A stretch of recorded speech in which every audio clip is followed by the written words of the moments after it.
Hello, how are you, my dear friends? Welcome back to Study Point. And this lesson you will learn past indefinite tense, as I hope you would have learned present tense properly. Present tense को आपने बहुत ही अच्छे से सीखा होगा और अब हम सीखेंगे पास्ट इंडेफिनिट टेंस इस लेसन में, और इससे रिलेटेड सारी इसकी जो आइडेंटिफिकेशन है, पहचान है, कैसे हम पहचानेंगे सेंटेंस को और क्या इसकी पहचान है, उसके साथ क्या रूल है, कैसे इसे ट्रांसलेट करेंगे, सारी चीज़ें मैं एक्सप्लेन करूँगा। तो वीडियो के लास्ट तक आप बने रहें और चैनल सब्सक्राइब करें। तो चलिए शुरू करते हैं। तो फ्रेंड्स आइए सबसे पहले हम स्टार्ट करते हैं पहचान से। जब भी आप कोई सेंटेंस को ट्रांसलेट कर रहे होते हैं तो सबसे पहले उसकी पहचान बहुत इंपॉर्टेंट होती है। तो इसकी पहचान देख लेते हैं कि इस टेंस के वाक्यों में काम का करना या होना पाया जाता है। जब कोई काम हमारे द्वारा या हमारे किसी फ्रेंड के द्वारा, रिलेटिव के द्वारा या किसी भी व्यक्ति के द्वारा किया जाता है तो वो काम का होना है। जैसे कि उसे क्या कहेंगे हम, काम का होना, वो काम का होना है जो कि मेरे द्वारा नहीं हो रहा लेकिन फिर भी किसी के द्वारा हो रहा है, तो वो काम का होना हो गया। और काम का करना जिसे अपन देख सकते थे कि मैं इस घर में रहता था, तो इस घर में रहने का काम मेरे द्वारा होता था, तो ये काम का करना हो गया। तो अब आइए पार्टिकुलर हम यहाँ पे इसकी पहचान देख लेते हैं। जो कि हमने कहा काम का करना होना पाया जाता है, साथ ही साथ ये भी एक पहचान है कि ऐसे वाक्यों के अंत में हम इनको जो है रिकॉग्नाइज कर सकते हैं कि जिन वाक्यों के अंत में आ, या, ई, ये, ता, था, ते, थे, ती, थी, इस तरह के जो लेटर्स आते हैं या वर्ड्स आते हैं, एक्चुअल में वर्ड्स आते हैं। तो जैसे मैंने कहा कि कल मैं स्कूल गया या कल मैं ऑफिस गया, तो उसका मीन्स निकल के आता है कि वो पास्ट की बात हो रही। कल मैं ऑफिस गया, इसका मतलब है कि गया था, वो प्रेजेंट का नहीं है। और उसने क्रिकेट खेला, उसने कल क्रिकेट खेला या पिछले हफ्ते क्रिकेट खेला। तो खेला में यहाँ देखिए फ्रेंड्स ला का साउंड आएगा। ला का मतलब यहाँ पे प्रोनाउंस आएगा, लेकिन इसके बाद इसका जो साइलेंट प्रोनाउंसिएशन होता है ये आ का होता है। उसने खेला, तो ये आ यहाँ पे ऐड है। और इसके बाद या, ये साउंड, मैं गया, तो यहाँ पे गया आएगा, ऐसे गया आएगा।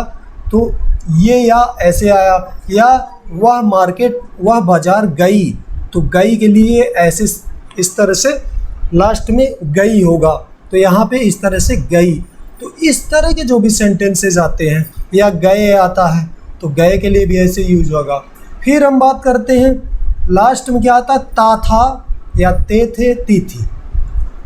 मैं रोज़ स्कूल जाता था। अगर हमने जैसे यहाँ पे हमने सेंटेंसेस दिए हैं, तो उसके अलावा और कोई सेंटेंस हुआ कि मैं पिछले हफ्ते रोज़ स्कूल जाता था, या मैं एक साल पहले अपने ऑफिस में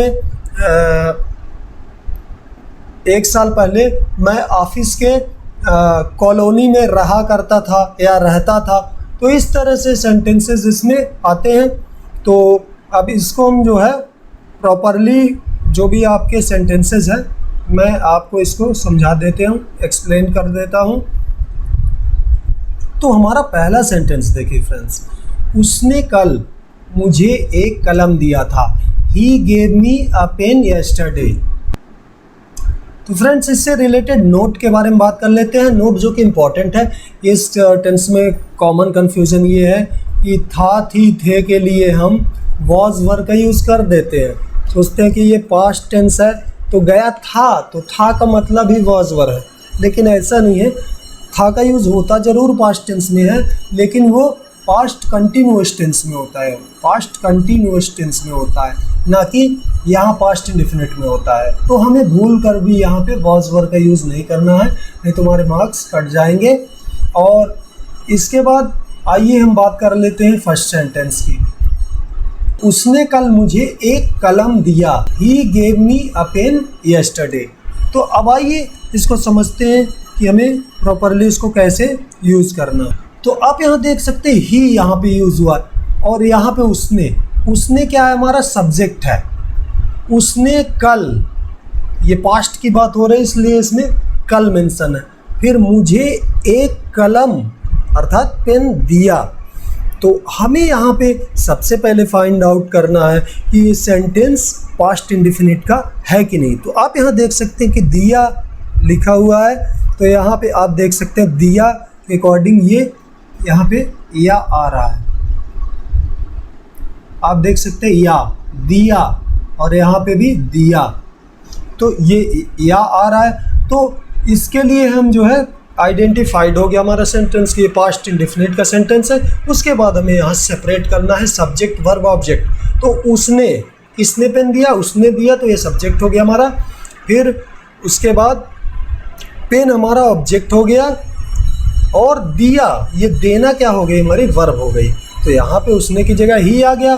फिर दिया, तो यहाँ पे सेकंड फॉर्म आ गई, पास्ट इंडेफिनिट में सेकंड फॉर्म आ गई, he gave me a pen. Pen जो हमारा ऑब्जेक्ट था, और यस्टरडे, कल का टाइम में, तो ये यहाँ पे मेंशन हो गया। तो फ्रेंड्स इस तरह से he gave me a pen yesterday, है ना, सिंपल। नेक्स्ट सेंटेंस हमारा है मैं इस घर में रहता था। तो हम पास्ट की बात कर रहे हैं फ्रेंड्स, क्योंकि इसमें आप देख सकते हैं कि रहता था, सिंपली इसमें बताया गया है मैं इस घर में रहता था। तो यहाँ पे फ्रेंड्स मैं हमारा सब्जेक्ट हो गया, इस घर ये ऑब्जेक्ट हो गया, में ये हमारा प्रीपोजिशन है, और रहता था, रहना, लिव, तो ये हमारा जो है वर्ब हो गई। लिव मीन्स रहना, और दैट इज अ वर्ब। तो I lived in this house, मैं इस घर में रहता था। तो मैं की इंग्लिश हो गई आई, और सेकंड फॉर्म वर्ब की हो गई लिव की सेकंड फॉर्म लिव्ड, और ये इन प्रीपोजिशन लग गया मे के लिए। दिस हाउस, इस घर में रहता था, जो यहाँ पर्टिकुलर लिखा हुआ है कि इस घर में रहता था। Hope friends this is quite clear to you, and let's make it more clear. So मैं यहाँ पे मैंने जैसा कि बताया, और फिर उसके बाद इस घर में, तो घर हमारा ऑब्जेक्ट हो गया, रहता था, लिव का लिव्ड हो जाएगा। तो इस तरह से आप देख सकते हैं। अब नेक्स्ट सेंटेंस हमारा, तो इसी सेंटेंस में हमने बताया था कि मैं इस घर में रहता था, तो इसका ट्रांसलेशन हो जाएगा आई लिव्ड इन दिस हाउस। मैं बता रहा हूँ कि मैं इस घर में रहता था, पास्ट की बात है, तो हमें प्रेजेंट टेंस को यहाँ पूरी तरह से भूल जाना है। कई बार जब हम प्रैक्टिस नहीं करते तो हमें कन्फ्यूज़न हो जाता है, और दूसरे जगह में हम, तो जैसे मैंने ये सेंटेंस बोला था कि मोहन कल अपने पिता को देखने दिल्ली गया। अब यहाँ बात करें तो सब्जेक्ट की बात करेंगे, तो यहाँ पहले मोहन है, फिर मोहन आ जाएगा यहाँ, फिर उसके बाद वर्ब की सेकंड फॉर्म जो कि गो की सेकंड फॉर्म होगी वेंट। तो Mohan went to Delhi to see his father. Mohan went to see his father yesterday. Mohan went to Delhi to see his father yesterday. Mohan कल अपने पिता को देखने दिल्ली गया। Okay guys, hope this is clear. हमने अपना पाठ याद किया। हमने, यहाँ पे हमारा प्लूरल नंबर है सब्जेक्ट, तो वी का यूज़ करेंगे। वी लर्नड, लर्न का सेकेंड फॉर्म होगा learned. We learned our lesson. And last sentence is उसने अपने पिता को एक पत्र लिखा। तो ये हमारा अफर्मेटिव सेंटेंसेस का एक्सप्लेनेशन था। अभी हम नेगेटिव सेंटेंसेस के बारे में बात करते हैं। तो नेगेटिव सेंटेंसेस के बारे में जब लर्न करने हैं तो हमारे अफर्मेटिव और नेगेटिव सेंटेंसेस में कोई ह्यूज डिफरेंस नहीं होता है।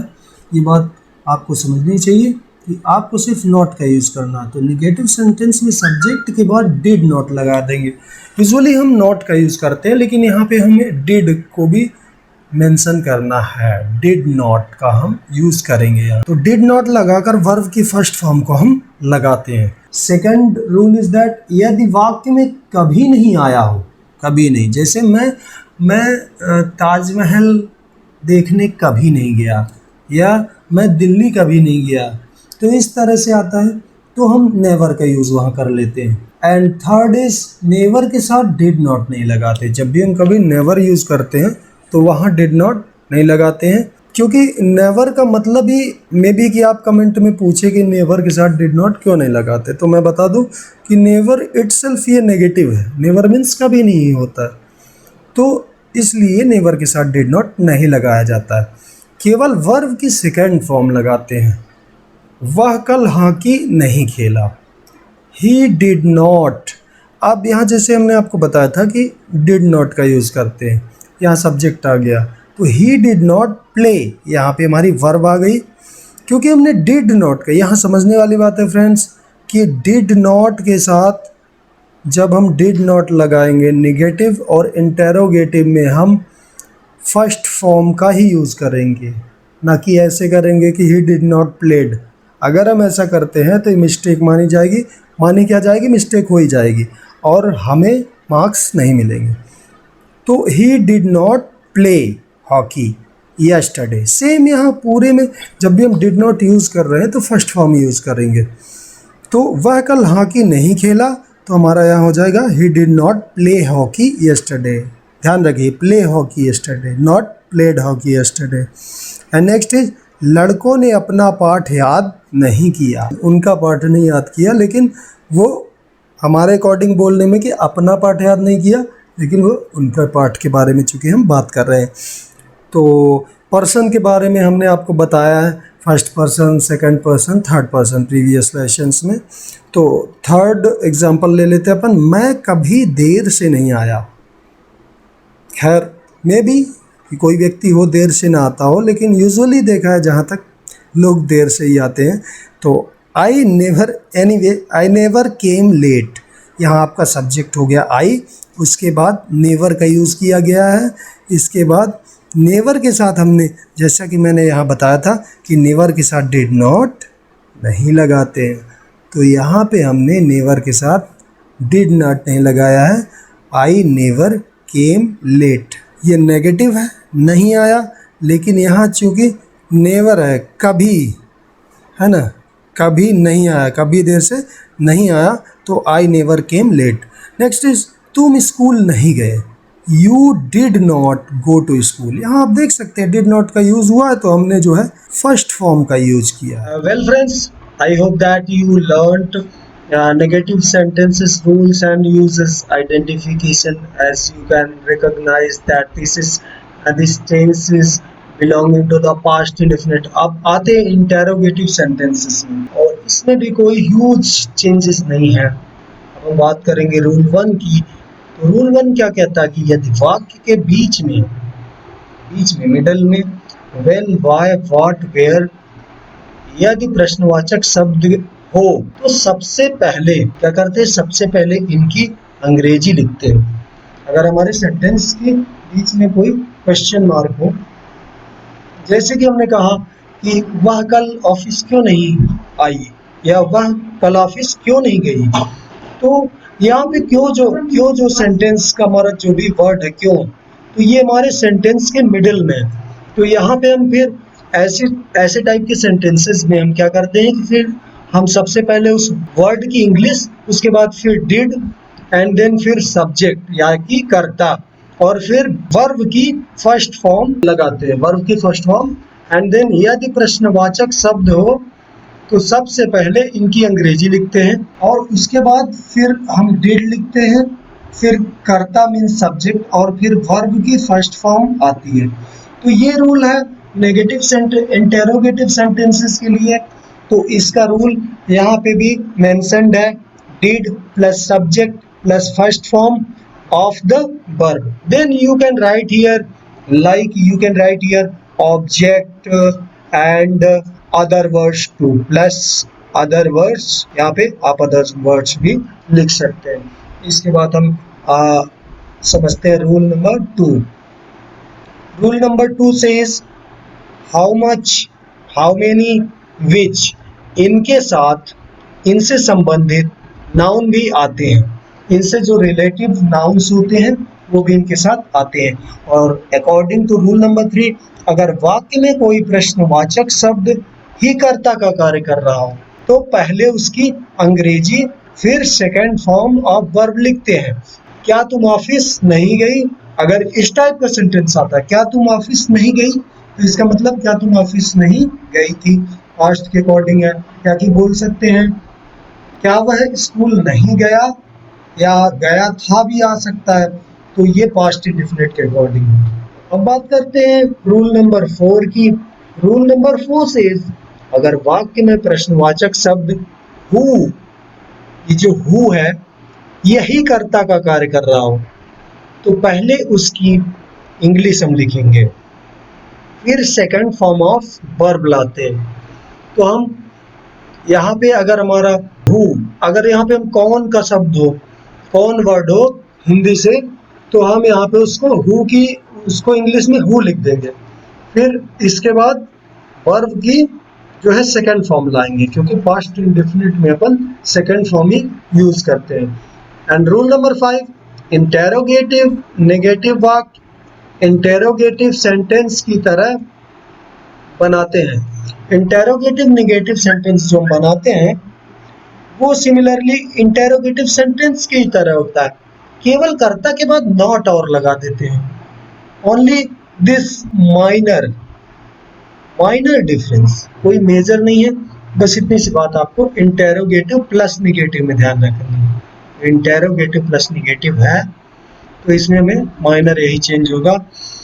तो इसका रूल हमारा जैसे मैंने बताया था कि अगर जो क्वेश्चन मार्क वाला वर्ड है वो सब्जेक्ट की जगह काम कर रहा हो, तो जैसे वाई हमारा सब्जेक्ट के जैसे काम कर रहा है, क्यों, तो उसके बाद why plus did, then subject, then not, फिर ऑब्जेक्ट। और रूल नंबर 6, वाक्य के अंत में प्रश्न सूचक चिन्ह अवश्य लगाते हैं, क्योंकि फ्रेंड्स अगर आपने इसको ट्रांसलेट किया और लास्ट में क्वेश्चन मार्क, जैसे कि आप यहाँ देख सकते हैं ऐसे क्वेश्चन मार्क्स लगे हुए हैं, तो अगर आप क्वेश्चन मार्क्स नहीं लगाते तो आपका सेंटेंस क्या हो जाएगा, रॉन्ग हो जाएगा। तो इसके लिए आपको ये ध्यान देना है, क्योंकि इंग्लिश में भी ऐसे ही है, फुल स्टॉप नहीं लगाया या कि क्वेश्चन मार्क नहीं लगाया तो वो रॉन्ग माना जाएगा। तो क्या उसने किताब पढ़ी, ये हमारा फर्स्ट सेंटेंस है इंटेरोगेटिव का, क्या उसने किताब पढ़ी, तो यहाँ पे हमारा सब्जेक्ट हो गया, सब्जेक्ट के रूप में हमारा यहाँ पे डिड वर्क कर रहा है, क्या की जगह में हम यहाँ पे हेल्पिंग वर्ब का यूज कर रहे हैं, क्या उसने किताब पढ़ी, क्योंकि हमारे बिगिनिंग में है क्या हम क्वेश्चन कर रहे हैं। तो जैसे कि और टेंसेस में हम करते हैं कि हेल्पिंग वर्ब बिगिनिंग में आ जाती है, आपने तो पढ़ा होगा प्रीवियस प्रेजेंट टेंस में। तो did he read a book, read ये हमारी वर्ब हो गई, ये हमारा सब्जेक्ट के रूप में यहाँ हेल्पिंग वर्ब काम कर रही है, और उसके बाद हमारी यहाँ ऑब्जेक्ट लग रही बुक। फिर उसके बाद हम सेकंड नंबर सेंटेंस को देखें कि क्या मैंने तुम्हें एक कलम दी, मतलब क्या मैंने तुम्हें एक कलम दी थी, ये क्वेश्चन है और ये पास्ट की बात है। दी का मतलब ये नहीं कि अभी जस्ट आप, अगर आप ऐसा बोलते हैं did I give you a pen और इमीडिएटली प्रेजेंट के लिए बोलते हैं, दैट इज रॉन्ग। तो नेक्स्ट थर्ड सेंटेंस इज, क्या तुम्हारी माँ तुम्हें प्यार नहीं करती थी, that is the question, so you can check it out here. तो did your mother not love you, did your mother not love you, क्या तुम्हारी माँ, डिड यहाँ पे हमारा बिगिनिंग में फिर से आ गया, क्योंकि क्वेश्चन वर्ड जब हमारा शुरू में आ रहा है क्या, तो उसके लिए हम यहाँ पे हेल्पिंग वर्ब का यूज करेंगे। Did your mother not love you, did your mother not love you, तो ये हमारा नेक्स्ट ट्रांसलेशन हो गया। चलिए अब आगे देखते हैं कुछ और एग्जांपल्स। तो नेक्स्ट फोर्थ सेंटेंस में हम यहाँ पे देख सकते हैं, जैसे कि क्या वह यहाँ नहीं आती थी, क्या वह यहाँ नहीं आती थी, ये क्वेश्चन हो गया, पास्ट इंडेफिनिट का ही है, किसी से पूछ रहे हैं। जनरल डिस्कशन में भी ऐसा होता है कि क्या वह यहाँ नहीं आती थी, हमने किसी से क्वेश्चन किया, तो इंग्लिश में हम इसे ट्रांसलेट वैसे ही करेंगे, क्योंकि यहाँ पे क्या लगा है तो डिड हमारा बिगिनिंग में आ जाएगा, फिर उसके बाद वह की बात है तो सी यहाँ पे है जो कि सब्जेक्ट है, फिर यहाँ नेगेटिव सेंटेंस है तो नॉट लग जाएगा, फिर कम मीन्स आना, ये हमारी वर्ब हो गई, उसके बाद हियर यहाँ की बात हो रही। तो यहाँ ये फ्रेंड्स हमारा जो ट्रांसलेशन है तो इंटेरोगेटिव प्लस नेगेटिव का हमारा ये ट्रांसलेशन है, इस तरह से होगा। इसमें डिफरेंस सिर्फ ये नॉट लगा है, प्लीज इसको ध्यान दीजिए कि यहाँ पे नॉट बस लगाना है, दिस इज एक्स्ट्रा, अदरवाइज इसको निकाल दे। डिड शी कम हियर, क्या वह यहाँ आती थी, और उसी की जगह हमने नॉट लगा दिया तो क्या वह यहाँ नहीं। तो थोड़ा इस कुछ लोगों को कॉम्प्लिकेटेड भी हो जाता है, समझ में नहीं आता, लेकिन आप प्रैक्टिस करें, इसके बाद प्रैक्टिस वीडियो भी मैं आपको प्रोवाइड कराऊंगा। तो फिफ्थ सेंटेंस देख लेते हैं, तुम मेरे साथ क्यों नहीं भागे थे। फ्रेंड्स मैं ये कह रहा हूँ, इस सेंटेंस का तो मैं आपको बताऊंगा ही, लेकिन आप मेरे चैनल को सब्सक्राइब करें, क्योंकि अल्टीमेटली मैं आपको सारे आंसर्स की video as well basic noun pronoun से लेके सारी एडवांस इंग्लिश की ग्रामर और फ्लुएंटली स्पीकिंग कन्वर्सेशन प्रैक्टिस भी प्रोवाइड कराऊंगा सारा कुछ। लेकिन जब आप हमारे चैनल को सब्सक्राइब करते हैं तो we just get inspired and we just try to do our level best and keep trying to do something best for you. I'm here for you only, guys. You know? तो let's come to the point. इस sentence का हमारा translation हो जाएगा, क्योंकि यहाँ तुम मेरे साथ क्यों नहीं आते थे, भागे थे। तो यहाँ पे आप देख सकते हैं कि क्यों वर्ड हमारा बीच में आया है, जो कि क्वेश्चन कर रहा है। ओके, तो ये जो हमारा बीच में क्यों आया है, इसकी इंग्लिश हम, क्योंकि इंग्लिश हो जाएगी वाई, इसको हम बिगिनिंग में कर देंगे। जब भी ऐसा सेंटेंस आता है तो बीच वाले वर्ड की इंग्लिश हम बिगिनिंग में कर देंगे। तो फिर उसके बाद हम हेल्पिंग वर्ब यूज करेंगे, वाई डिड, फिर आएगा subject, why did you not run with me, तुम मेरे साथ क्यों नहीं भागे थे। अब हम सिक्स सेंटेंस की बात कर लेते हैं, तुमने किसकी किताब कक्षा में पढ़ी, तुमने किसकी किताब कक्षा में पढ़ी, हो सकते किसी फ्रेंड की पढ़ी, या कई कंट्रोवर्सीज भी हो जाते हैं। तो यहाँ पे हमारा ट्रांसलेशन हो जाएगा किसकी। अब ये वर्ड कई बार अपने को पता नहीं होता कि किसकी की इंग्लिश क्या होगी, तो ये सारे एसेंशियल्स हैं, आप इंटरेस्ट लेंगे तो सारी चीजें सीख पाएंगे। और मे भी कि आप एग्जाम देने बैठे हैं और आपको किसकी की इंग्लिश नहीं पता, मैक्सिमम को पता हो सकता है आपको भी पता हो, आप समझ सकते हैं। तो आप देख सकते हैं कि किसकी की इंग्लिश हो जाएगी हुज।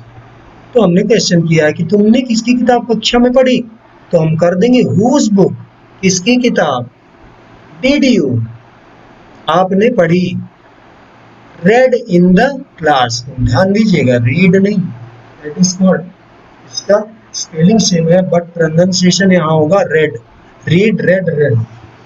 तो whose book did you read in the classroom. Okay guys, तो नेक्स्ट सेंटेंस इज तुम्हारा भाई कल कहाँ गया, तो कहाँ की इंग्लिश अब यहाँ फिर बिगनिंग में आएगी।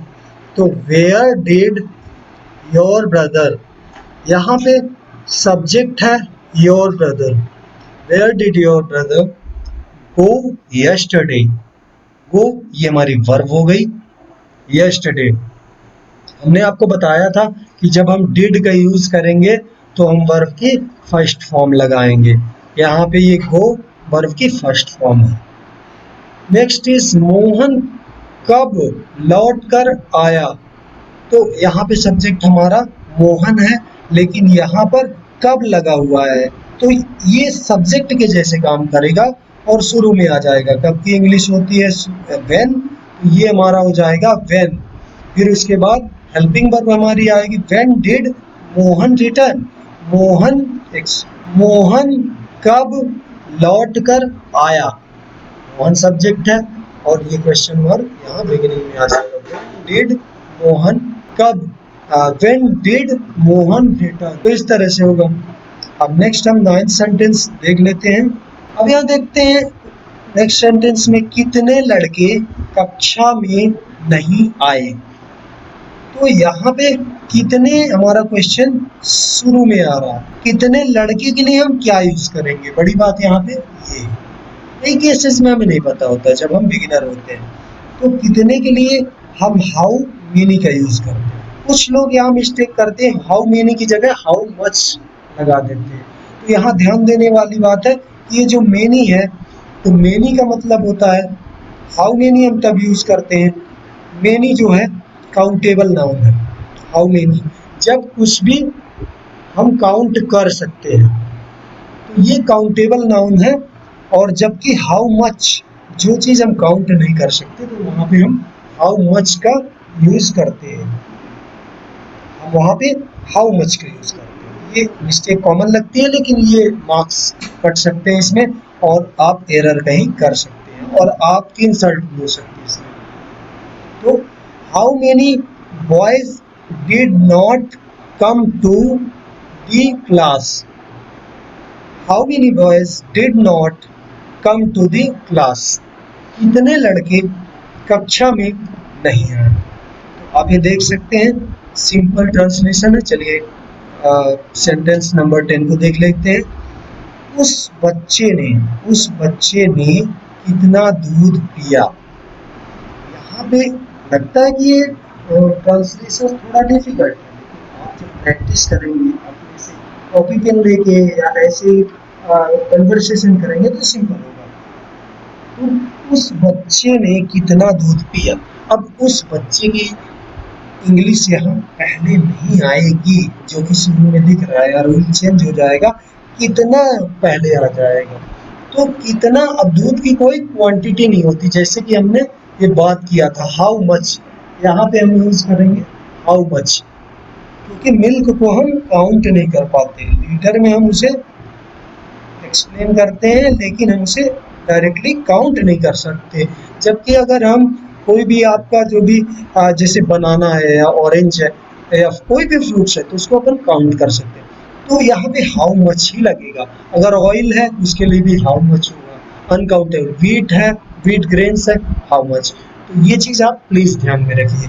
हाउ मच मिल्क डिड, अब हाउ मच मिल्क के बाद सीधा डिड आएगा। हेल्पिंग वर्ब को हमें कहीं भूलना नहीं है, क्योंकि ये इंपॉर्टेंट होती है, क्योंकि दैट बेबी ये सब्जेक्ट यहाँ पे एक्चुअल में बच्चे ने पिया, लेकिन ये सब्जेक्ट के जैसे हमारा हाउ मच यूज होगा।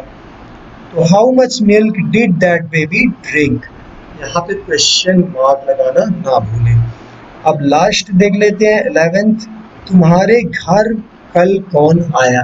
अक्सर लोग पूछते हैं, आपके पड़ोसी तो जरूर पूछते हैं, क्योंकि ये सबसे पास होते हैं, उन्हें क्यूरियोसिटी भी होती है कौन आया कौन आया, कहीं कोई बड़ा आदमी तो नहीं आ गया, राष्ट्रपति तो नहीं आएगा, पीएम सीएम तो नहीं आ गया। तो नेक्स्ट यहाँ पे हम इसका ट्रांसलेशन जैसे कि देख सकते हैं, यहाँ देख सकते हैं, यहाँ पे सबसे पहले हमारा हु आ रहा है, हु के बाद यहाँ पे केम आ रहा है, who came to your house yesterday.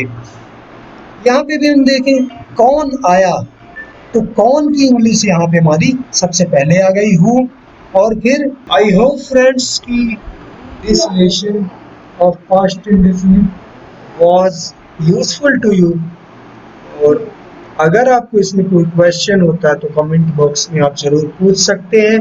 और इसकी एक्सरसाइज आपको चाहिए कि नहीं चाहिए, अगर आपको इसकी एक्सरसाइज चाहिए डिटेल्ड में, तो अगर इसकी एक्सरसाइज आपको डिटेल्ड में चाहिए तो प्लीज़ कमेंट करें, कमेंट बॉक्स में हमें बताएं। मैं इसकी डिटेल्ड एक्सरसाइज में अप्रॉक्सीमेट 25 सेंटेंसेस या 20 सेंटेंसेस एक्सप्लेन कर दूंगा, सिंपल में, नेगेटिव में, इंटेरोगेटिव में एंड इंटेरोगेटिव प्लस नेगेटिव में। और इसके बाद मैं आपको पास्ट कंटिन्यूअस टेंस प्रोवाइड कराऊंगा, जो कि बहुत ही सिंपल है, इससे तो सिंपल ही। Okay guys, see you later in study point again with a new lecture. Please subscribe channel. Till then, bye bye.